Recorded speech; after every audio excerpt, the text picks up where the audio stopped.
what will happen in the Middle East, correct? Correct, Your Honor. But I am sure, and we are witness to the fact that both the House and the Senate are currently investigating, holding hearings in aid of legislation to see what they can do to supplement whatever powers are needed by the President to address the current situation. In fact, they passed a law allowing the President to suspend excise taxes, correct?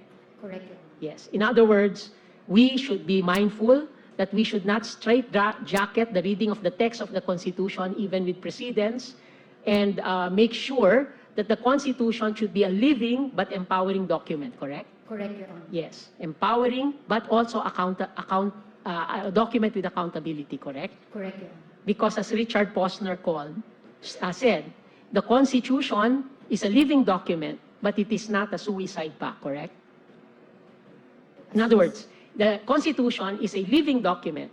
However, it's not a suicide pact. In other words, all the departments must be rational in terms of arriving at their own conclusions with respect to their own power canalized, correct? Correct, Your Honor. Okay. And for a purpose of exercising the power of the purse, just so that we are all clear, this is divided as follows. The executive, the President, and there's only one executive in the Constitution, it's the President, and everybody is the alter ego, prepares the budget, correct? Correct, Your Honor. The legislature, and that is Congress, with the House acting first, authorizes or appropriates, correct?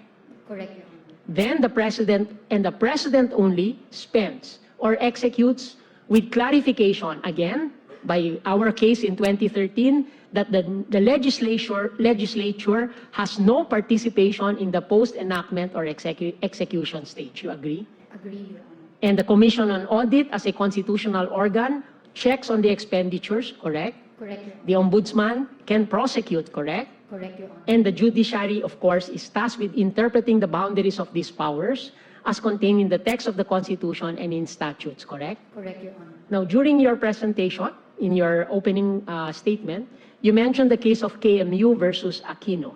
Do you recall in what context? That KMU versus Aquino is the ponensya that actually said that the court respects that all the organs of government can have first crack at the interpretation of the text of the Constitution, and it respects that, correct? Correct, Your Honor. But then there is also some wording in that case that says that in the final analysis, it is the duty of this court to give a final reading, correct or wrong, correct? Correct, Your Honor. Yes. Would you know how I know? You were the ponente. Yes, I was the ponente, and the case was unanimous in terms of this court. Okay. Now, let's look at the actual provisions in the budgetary process so that we are also clear. To look at the architecture of the Constitution, we start with the basic provision in Article 6, Section 29. So it's up there. No money shall be paid out of the Treasury except in pursuance of an appropriation made by law.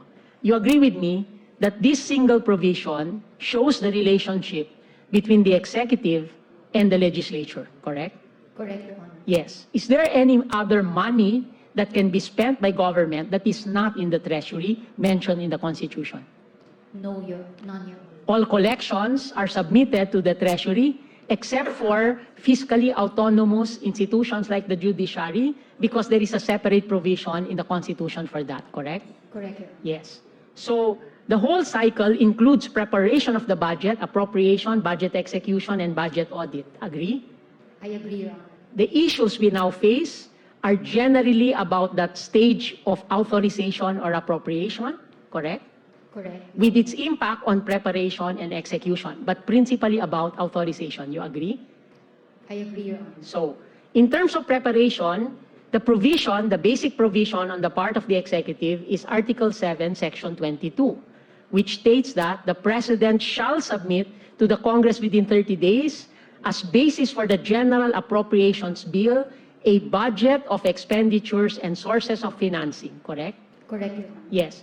And the budget of expenditures and sources of financing in the current interpretation, in practice, contemporary executive interpretation, and in the law as contained in the administrative code, the BESF is actually the budget of expenditures and sources of financing, correct? Correct, Your Honor. And it says including receipts from existing and proposed revenue measures, correct? Correct, Your Honor. At some point, we will see that the word including is contested by the respondents and one of the petitioners.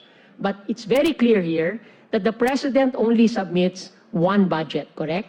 Correct, Your Honor. Because it says a budget of expenditures and sources of financing. We will relate this later to Section 25, subparagraph 1, in relation to the increases in the budget of the President, correct? Correct, Your Honor. Yes, and the budget contains, you agree with me, sources of financing, correct? Correct, Your Honor. Yes. Now, parenthetically, no, here. Does this provision allow deficits? In other words, is there anything in our Constitution that says that our budget must always be a balanced budget? None, Your Honor. Madam Soljan, just to be clear, what is a balanced budget? A balanced budget, Your Honor, is you have expenditures, and the expenditures will have to be supported by the sources of financing. Yes. So, would you say, so this allows for this statement, and the Constitution allows that the President actually tells Congress, we are going to have a deficit, correct? Based on the projected revenues as well as the expenditures, that we will have deficits, correct? Can you repeat your question? In other words, that the Constitution allows the President to communicate to Congress through the NEP and through the budget of expenditures and sources of finance, that we are expecting to have a budgetary deficit, which means that our current income revenues coming from tax and non-tax measures will not be sufficient to cover the proposed authorization of expenses, correct? Correct, Your Honor. Yes. Sa madalit salita, pwedeng sabihin ng Pangulo sa ating Kongreso na ang kanyang budget ay kulang sa revenue, pero mas marami ang expenditures. Tama?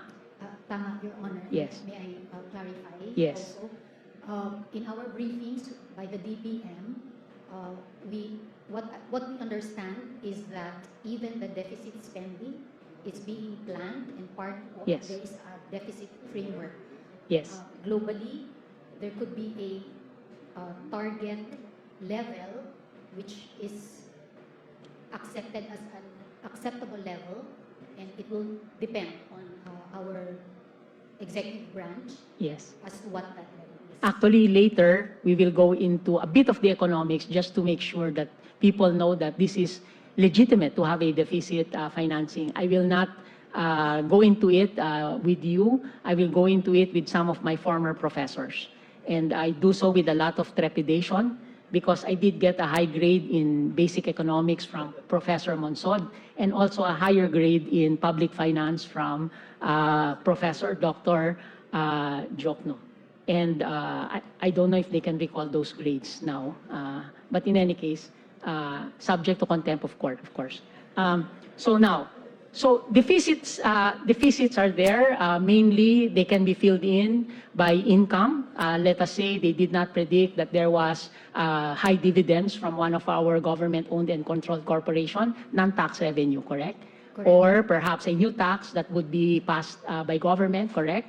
Correct. Or a good performance of our economy, therefore increasing the amount that we collect in, let us say, value-added tax because there is more transactions, correct? Correct. So